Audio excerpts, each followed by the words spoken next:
Alors, est-ce que tu peux nous parler des fonctions métaboliques du resveratrol? Comme tout polyphénol, le resveratrol a des propriétés pléotropes. Vous savez que les polyphénols sont des molécules, comme d'ailleurs les alcaloïdes ou comme d'autres micronutriments aussi qui sortent un petit peu de l'ordinaire.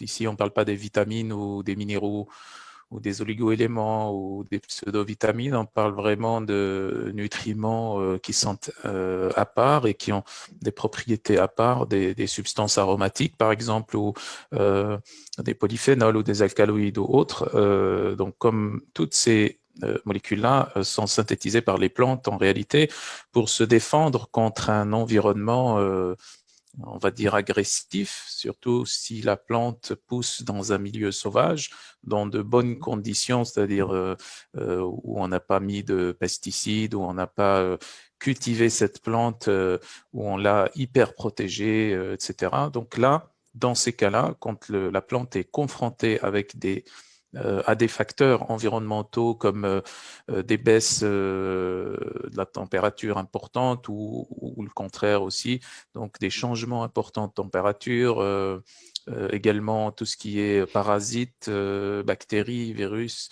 champignons, etc., qui peuvent envahir la plante. Donc la plante va se défendre. Elle va se défendre en produisant des molécules diverses et variées.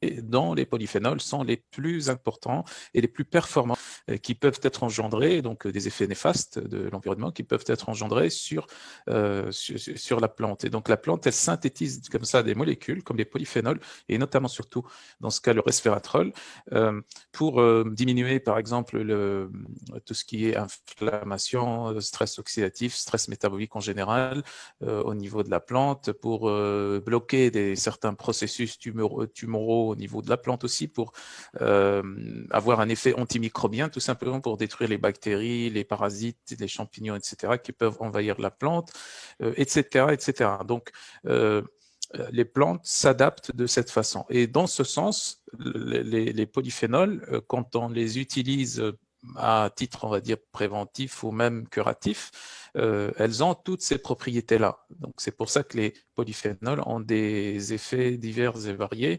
Donc, le resveratrol fait partie de cette catégorie de polyphénols. C'est une molécule extrêmement performante qui agit au niveau de la voie du stress oxydatif, notamment en neutralisant le radical libre premier, ce qu'on appelle l'anion superoxyde, qui se forme à partir de l'activation d'une molécule d'oxygène qu'on respire. Donc, vous savez que l'oxygène qu'on respire, l'O2, passe au niveau de l'hémoglobine, il est transporté. Ensuite, il passe dans la mitochondrie, à l'intérieur de la cellule.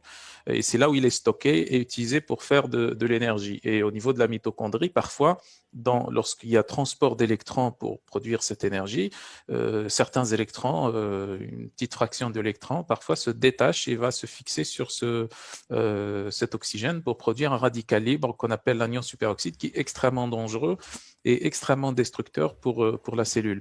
Et donc le resveratrol fait partie de ces molécules qui neutralisent notamment l'anion superoxyde. Et l'anion superoxyde, il est dangereux, pas uniquement pour son effet destructeur sur les membranes, l'ADN, etc., mais aussi parce que c'est un radical libre premier, c'est-à-dire que s'il s'accumule, il peut donner aussi d'autres radicaux libres comme le peroxyde d'hydrogène, comme le radical hydroxyle, etc. Donc ça, c'est une première fonction importante du resveratrol. Une autre fonction très importante aussi, c'est son effet anti-inflammatoire. Donc, il va agir au niveau de la voie de l'inflammation, mais surtout, il va agir sur d'autres voies métaboliques, notamment le stress oxydatif, notamment le stress glycan, le stress nitrosatif, également son effet antimicrobien. Donc, toutes ces voies-là, en fait, déterminent l'activité de la voie de l'inflammation. Et à ce moment-là, on reconnaît les effets pléotropes du resveratrol parce que à la fois il va ralentir l'inflammation donc en agissant directement sur la voie de l'inflammation, mais aussi sur tout ce qui va engendrer et accélérer cette voie de l'inflammation, notamment le stress métabolique d'un côté et l'effet des différents microbes et pathogènes. Donc ça, c'est un deuxième effet extrêmement intéressant. Et comme on l'avait dit déjà, donc l'effet antimicrobien, le resveratrol est très connu pour avoir un effet antiviral très puissant, notamment d'ailleurs, on a plusieurs études à ce sujet qui ont été faites pour tester le resveratrol et son effet sur différents types de virus, et notamment certains coronavirus, pas le SARS-CoV-2, donc qui donne la COVID-19, mais d'autres types de coronavirus, comme le SARS-CoV, le MERS-CoV. Donc, c'est parmi les polyphénols qui a cet effet sur les différents coronavirus. Effet antibactérien aussi, effet aussi antiparasitaire. Et puis, on a également un autre effet que tu avais mentionné à la fin de ta présentation, qui est l'effet antiprolifératif, où le resveratrol va inhiber les cellules qui ont un taux de prolifération trop rapide. Et ça donne directement un effet anticancérogène. Donc ça modère la quantité ou la vitesse plutôt de prolifération des cellules qui ne fonctionnent pas correctement, qui ont un ADN qui a été partiellement détruit par le